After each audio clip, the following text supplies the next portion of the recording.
تانبے کا چشمہ۔ تانبے جیسی سخت دھات کو اللہ تعالیٰ نے حضرت سلیمان علیہ السلام کے لیے پانی کی طرح بہنے والا سیلاب بنا دیا، جو پانی کی چشمے کی طرح تھا اور گرم بھی نہ تھا کہ آسانی سے اس کے برتن اور دوسری چیزیں بنا سکیں۔ حضرت ابن عباس رضی اللہ عنہ نے فرمایا کہ یہ چشمہ اتنی دور تک جاری ہوا کہ اس کی مسافت 3 دن اور 3 راتوں میں طے ہوتی تھی۔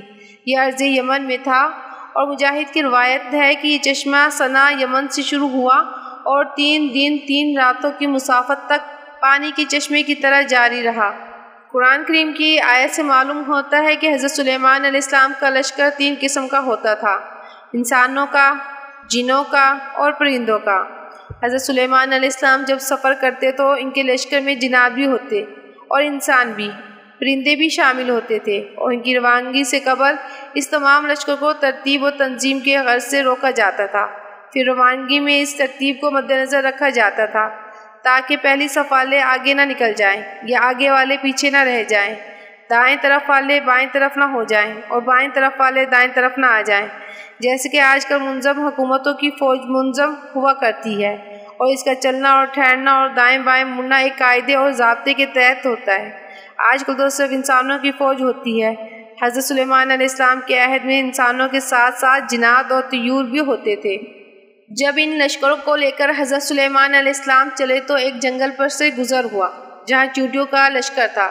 لشکر سلیمانی کو دیکھ کر ایک چونٹی نے دوسری سے کہا کہ جاؤ، اپنے اپنے سوراخوں میں چلی جاؤ، کہیں ایسا نہ ہو کہ لشکر سلیمانی چلتا ہوا تمہیں رون ڈالے اور انہیں علم بھی نہ ہو۔ حضرت حسن رحمۃ اللہ علیہ فرماتے ہیں کہ اس چونٹی کا نام ہرمس تھا۔ یہ مخلوق باوجود اپنی کثرت کے نہایت منظم ہے، باقاعدہ ان کی فوج ہوتی ہے اور جاسوس ہوتے ہیں کہ خطرے کے وقت سراغ رسا سپاہی باہر نکلتا ہے اور حالات سے اندر والوں کو مطلع کر دیتا ہے۔ اس موقع پر اطلاع دہندہ نے بڑی احتیاط سے کام لیا، وَهُمْ لَا يَشْعُرُونَ کہہ کر اس امر کو ظاہر کر دیا کہ سلیمان علیہ السلام اور ان کا لشکر ظالم نہیں کہ جان بوجھ کر کسی کو تکلیف پہنچائیں۔ ہاں، بے خبری میں ایسا ہو سکتا ہے کہ تم لشکر کی روندن میں آ کر پیس جاؤ اور گزرنے والوں کو خبر بھی نہ ہو۔ حضرت سلیمان علیہ السلام نے یہ بات سن لی اور چونٹی کی فراست اور کلام میں احتیاط پر آپ کو ہنسی آ گئی، اور اللہ کی اس نعمت سے متاثر ہو کر اللہ تعالیٰ سے دعا میں اعلیٰ لشکر کی توفیق طلب کی اور حضرت حق کی پسندیدہ کاموں کو بجا لانے کی دعا کی اور انبیاء علیہ السلام کی جماعت میں شامل رہنے کی بھی دعا کی۔